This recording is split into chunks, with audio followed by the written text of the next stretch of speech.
అలాగే 22 కిలోమీటర్ల ఈ గిరి ప్రదక్షిణ మార్గాన్ని దాదాపు 10 కోట్ల రూపాయలు వెచ్చించి ఈ రోజున అంతకుముందు పెట్టింది కాకుండా 10 కోట్ల అదనంగా ముఖ్యమంత్రి గారి ఆధ్వర్యంలో జరుగుతూ ఉంది.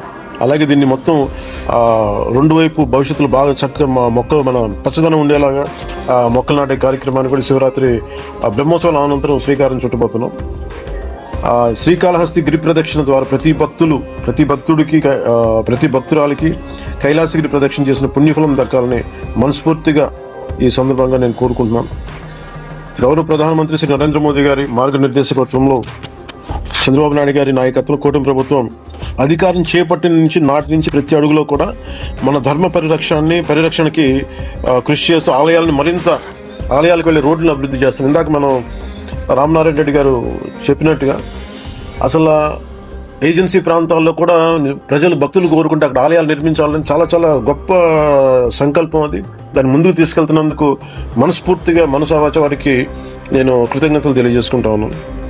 అలాగే చాలా సందర్భాల్లో కొన్ని గుళ్ళకి నేను ప్రత్యేకించి వారికి దృష్టికి తీసుకొచ్చినప్పుడు, ఉదాహరణకి ఐఎస్ జగన్నాథపురం లక్ష్మీనరసింహస్వామి వారి క్షేత్రానికి కొండపైకి వెళ్ళారు ఘాట్ రోడ్డుకి 3,70,00,000 వ్యయంతో నిర్మిస్తున్నాం.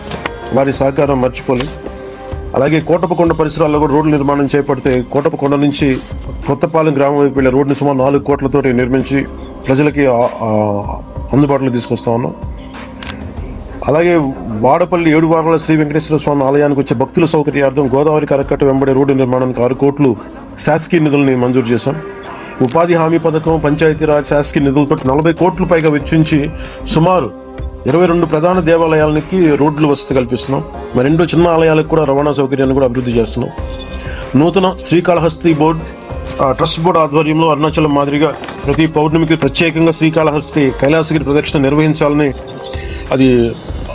దాని ముందుకు తీసుకెళ్తే భక్తులకి చాలా వారికి ఆధ్యాత్మిక అనుభూతి కలుగుతుందని మనస్ఫూర్తిగా తెలియజేసుకుంటూ కూటమి ప్రభుత్వం నుండి మన ఆలయాల అభివృద్ధికి, సంస్కృతి, సాంప్రదాయాల పరిరక్షణ కట్టుబడి ఉంటుందని మనస్ఫూర్తిగా తెలియజేసుకుంటూ ఓం నమః శివాయ.